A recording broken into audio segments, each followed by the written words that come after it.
श्री सीताराम चंद्राभ्याम नमः। युद्धकांड 96वां सर्ग। सुग्रीव द्वारा राक्षस सेना का संहार और विरूपाक्ष का वध। इस प्रकार जब रावण ने अपने बाणों से वानरों के अंग भंग कर डाले, तब वहां धराशायी हुए वानरों से वह सारी रणभूमि पट गई। रावण के उस असह्य बाण प्रहार को वे वानर एक क्षण भी नहीं सह सके। ठीक वैसे ही जैसे पतंग जलती आग का स्पर्श क्षण भर भी नहीं सह सकते हैं। राक्षस राज के तीखे बाणों की मार से पीड़ित हो वे वानर उसी तरह चीखते चिल्लाते हुए भागे जैसे दावानल की ज्वालाओं से घिरकर जलते हुए हाथी चित्कार करते हुए भागते हैं। जैसे हवा बड़े बड़े बादलों को छिन्न भिन्न कर देती है, उसी प्रकार रावण अपने बाणों से वानर सेनाओं का संहार करता हुआ सम्रांगण में विचरने लगा। बड़े वेग से वानरों का संहार करके वह राक्षस राज सम्रांगण में जूझने के लिए तुरंत ही श्री रामचंद्र जी के पास जा पहुंचा। उधर सुग्रीव ने देखा वानर सैनिक रावण से खदेड़े जाकर समरभूमि से भाग रहे हैं। तब उन्होंने सेना को स्थिर रखने का भार सुषेण को सौंपकर स्वयं शीघ्र ही युद्ध करने का विचार किया। सुषेण को अपने ही समान पराक्रमी वीर समझकर उन्होंने सेना की रक्षा का कार्य सौंपा और स्वयं वृक्ष लेकर शत्रु के सामने प्रस्थान किया। उनके अगल बगल में और पीछे समस्त वानर युद्धपति बड़े बड़े पत्थर और नाना प्रकार के वृक्ष लेकर चले। उस समय सुग्रीव ने युद्ध में उच्च स्वर से गर्जना की और प्रलय काल में बड़े बड़े वृक्षों को उखाड़ फेंकने वाले वायुदेव की भांति उन विशालकाय वानर राज ने विभिन्न प्रकार की आकृति वाले बड़े बड़े राक्षसों को गिरा गिरा कर मत एवं कुचल डाला। जैसे बादल वन में पक्षियों के समुदाय पर ओले बरसाता है, उसी प्रकार सुग्रीव राक्षसों की सेनाओं पर बड़े बड़े पत्थरों की वर्षा करने लगे।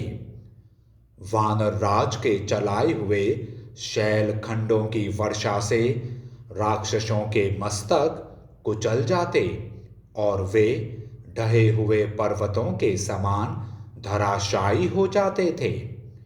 इस प्रकार सुग्रीव की मार से जब सब और राक्षसों का विनाश होने लगा तथा वे भागने और आर्तनाद करते हुए पृथ्वी पर गिरने लगे, तब विरूपाक्ष नामक दुर्जय राक्षस हाथ में धनुष ले अपना नाम घोषित करता हुआ रथ से कूद पड़ा और हाथी की पीठ पर जा चढ़ा।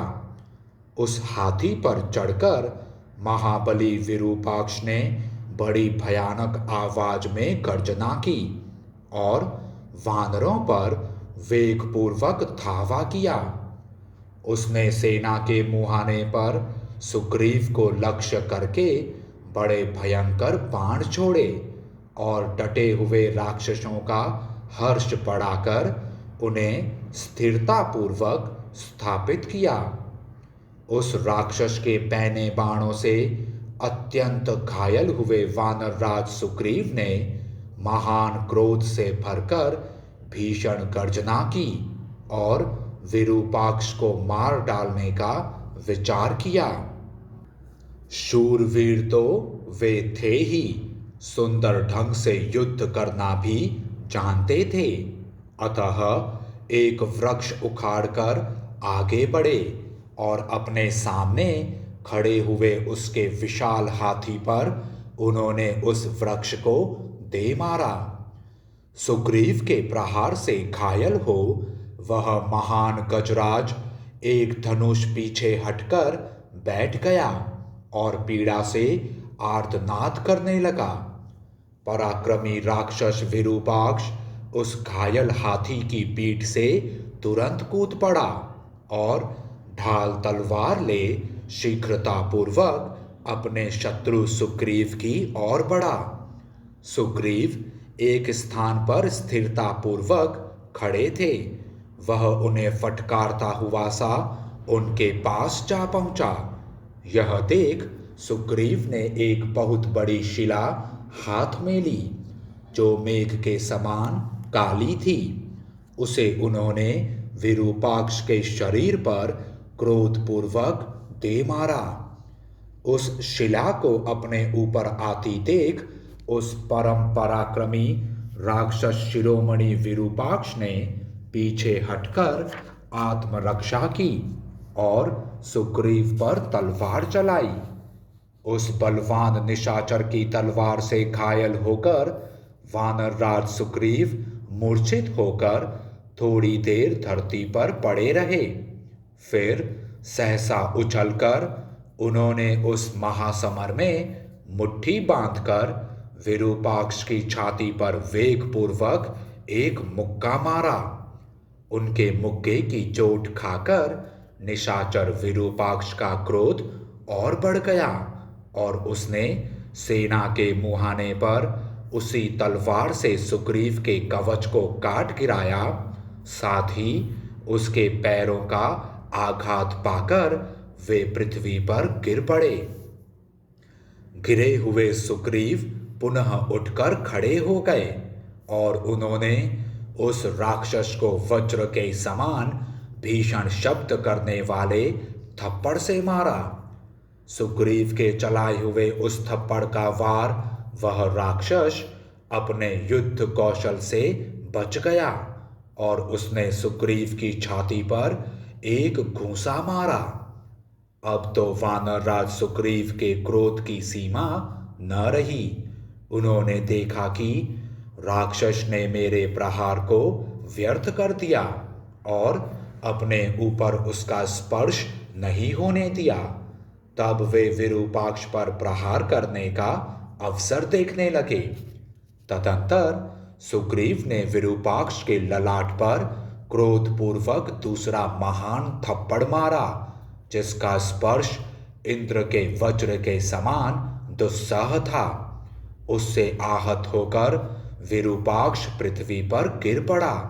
उसका सारा शरीर खून से भीग गया और वह समस्त इंद्रिय गोलकों से उसी प्रकार रक्त वमन करने लगा जैसे झरने से जल गिर रहा हो। उस राक्षस की आंखें क्रोध से घूम रही थी। वह फेन युक्त रुधिर में डूबा हुआ था। वानरों ने देखा विरूपाक्ष अत्यंत विरूपाक्ष कुरूप नेत्र वाला और भयंकर हो गया है। खून से लथपथ हो छटपटाता करवटें बदलता तथा करुणाजनक आर्तनाद करता है। इस प्रकार वे दोनों वेगशाली वानरों और राक्षसों के सैन्य समुद्र मर्यादा तोड़कर बहने वाले दो भयानक महासागरों के समान परस्पर संयुक्त हो युद्ध भूमि में महान कोलाहल करने लगे। वानरराज सुग्रीव के द्वारा महाबली विरूपाक्ष का वध हुआ देख वानरों और राक्षसों की सेनाएं एकत्र हो बढ़ी हुई गंगा के समान उद्वेलित हो गईं। एक और आनंद जनित कोलाहल था तो दूसरी ओर शोक के कारण आर्तनाद हो रहा था।